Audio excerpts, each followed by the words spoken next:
Yo les gens, c'est Locop. Aujourd'hui on va s'attaquer à un jeu auquel j'ai énormément joué quand j'étais gamin. Je veux bien entendu parler de New Super Mario Bros sur Nintendo DS. Mais avant de commencer la vidéo, je vais laisser la parole à Erwan Gaming qui va nous faire la présentation du jeu.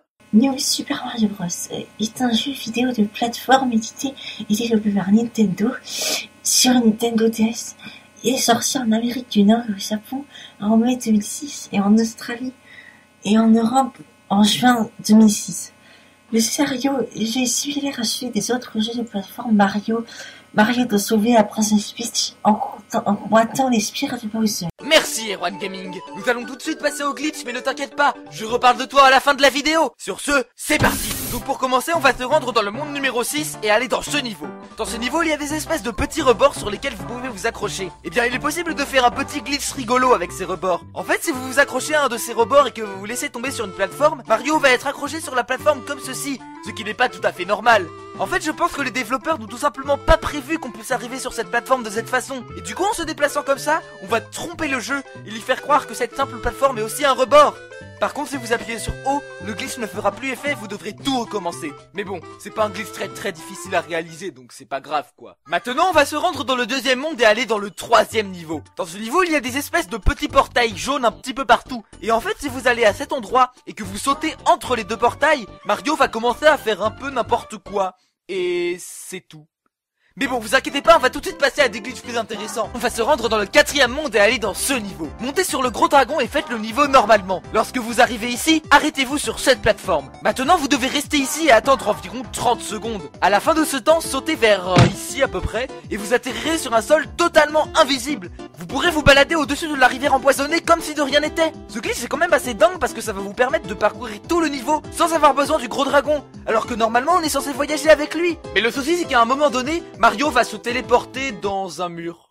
Du coup, vous ne pourrez jamais finir le niveau avec cette méthode. C'est dommage quand même. Mais ce n'est pas grave car nous allons passer au glitch suivant. Maintenant, nous allons voir un glitch que j'appelle le glitch du Pic Dog Life. Pour le réaliser, allez dans le cinquième niveau du quatrième monde. Arrivé ici, vous allez voir le Pic Dog Life se balader tranquillement en haut à droite de l'écran. Alors avant toute chose, je vous conseille de vous débarrasser de cette coupa parce qu'elle risque de vous gêner. Ensuite, faites en sorte de faire tomber le Pic dans la petite zone prévue à cet effet. Et frappez ensuite un des deux blocs pour envoyer sa carapace par terre. Maintenant, attendez que la carapace se réveille et admirez le résultat. Le Pic Dog Life se met à casser des blocs dès qu'il les touche. C'est quand même ultra badass. Par contre, le petit souci, c'est que le Pic se retourne de temps en temps à cause de la musique. Et du coup, ils mettent parfois un petit peu de temps avant d'atteindre les blocs.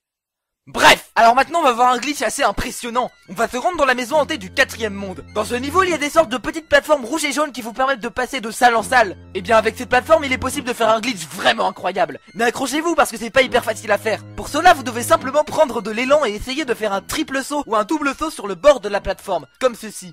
Si vous avez réussi à prendre appui sur la plateforme sans vous faire emporter par cette dernière, c'est que le glitch a été correctement effectué. Maintenant, si vous retournez en arrière, vous vous apercevrez que les fantômes, les pièces et les autres éléments de la carte ne bougent plus du tout, comme si le temps s'était arrêté. Si vous essayez de frapper les blocs, ceux-ci ne se comporteront pas tout à fait normalement. Et si vous réussissez à reproduire ce glitch avec une fleur de feu, vous pourrez lancer des boules de feu qui ne bougeront pas. Il est aussi possible de faire ce glitch avec les autres plateformes dans les salles suivantes, mais c'est plus intéressant ici tout simplement parce que la salle est plus grande. C'est un glitch qui est quand même assez dingue. Par contre, si vous vous prenez un dommage, le glitch ne fera plus effet et vous devrez tout recommencer. Alors faites attention. Maintenant, nous allons passer aux explications. En fait, lorsque vous allez sur cette plateforme normalement, le jeu va se friser quelques instants pendant l'animation Mario passe de l'autre côté du mur. Lorsque vous arrivez sur la plateforme, le jeu va dans un premier temps friser tous les éléments de la carte et va ensuite lancer l'animation de la plateforme quelques frames plus tard. Du coup, en faisant cette petite manipulation, on va en fait déclencher l'action qui consiste à friser l'écran, mais ne pas déclencher l'animation qui suit, ce qui n'a en fait pas été prévu par le jeu. Et par conséquent, vous pourrez vous balader tranquillement dans la zone alors que le temps s'est arrêté. C'est assez dingue quand même. Mais bon, malheureusement, il est temps de passer au prochain glitch. Alors le glitch que j'ai à vous présenter maintenant est un glitch assez étrange et plutôt dérangeant. Donc si tu es sensible ou facilement impressionnable, je t'invite à cliquer sur cette petite annotation pour passer directement au glitch suivant. Pour les autres, c'est parti. Alors nous allons encore une fois nous rendre dans le quatrième monde et on va aller dans ce niveau. Dans ce niveau, il y a des petites chenilles toutes mignonnes qui se baladent un petit peu partout. Eh bien préparez-vous, parce qu'avec ce glitch, vous ne verrez plus jamais ces chenilles de la même façon. Donc tout d'abord, vous allez avancer jusqu'à cet endroit, là où se trouve une chenille qui se balade tranquillou sur une rangée de blocs baignés. Attendez que la chenille parte et allez sur ce bloc pendant quelques secondes pour le faire tomber. Une fois fait, retournez un petit peu en arrière. Maintenant, si vous avez le courage de revenir sur vos pas, vous allez en arrivant entrevoir l'ombre de la chenille qui tombe dans le vide, comme si c'était un fantôme qui disparaît dès qu'on le regarde. C'est quand même plutôt creepy. Il est heureusement possible de se débarrasser de ce fantôme. Si vous jetez une carapace de Koopa dans sa direction, il est parfois possible de le toucher pour qu'il disparaisse à jamais dans le monde des ténèbres.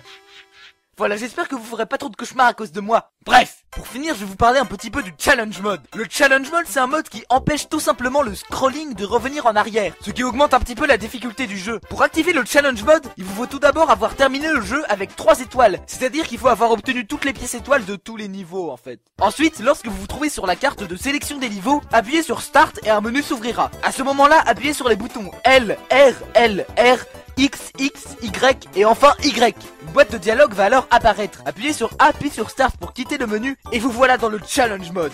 Alors ce mode est censé augmenter la difficulté du jeu, mais nous on s'en fiche parce qu'on n'est pas là pour ça. Nous on est là pour glitcher.